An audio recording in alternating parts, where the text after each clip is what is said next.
Hello juniors, appeal சம்பந்தமான ஒரு முக்கியமான விஷயம்.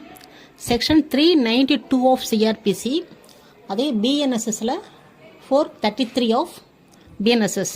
இதில் என்ன சொல்கிறாங்கன்னா, procedure where judges of court of appeal are equally divided. அதாவது சமமான கருத்து ஒரு பெஞ்ச் ஆஃப் ஜட்ஜஸ் இருக்கும்போது அவங்களுக்கு இடையே ஒரு சமமான டிஃப்ரெண்ட் ஒப்பீனியன் இருக்கும் பட்சத்தில் என்ன பண்ணணும்னா, அந்த ஒப்பீனியன்ஸ் வந்து அவங்க என்ன பண்ணணும்னா அதே நீதிமன்றத்தில் மற்றொரு ஜட்ஜிட்ட கொண்டு போய் அதை வைக்கப்பட வேண்டும்.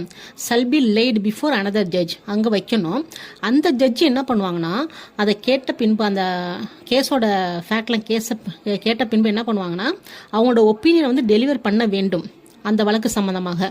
அதுக்கப்புறம் மற்றும் அந்த ஒப்பீனியனை ஃபாலோ பண்ணி தான் அந்த ஜட்ஜ்மெண்ட்டும் அந்த ஆர்டரும் ப்ரொனவுன்ஸ் பண்ணுவாங்க. இது ஒரு பக்கம்.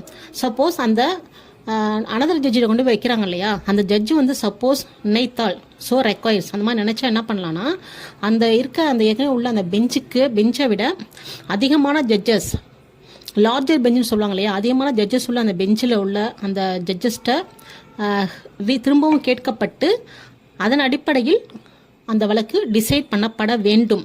Shall be reheard and decide by a larger bench of judges. இதுதான் இந்த ஜட்ஜ்மெண்ட் சம்பந்தமாக ஈக்குவலான ஜட்ஜஸ் டிஃப்ரெண்ட் ஒப்பீனியன் இருக்கும் பட்சத்தில் செய்யப்பட வேண்டிய நடைமுறைகள். இது சொல்கிற செக்ஷன் தான் 392 அண்ட் பிஎன்எஸ்எஸை பொறுத்த வரைக்கும் 433. Okay, thank you.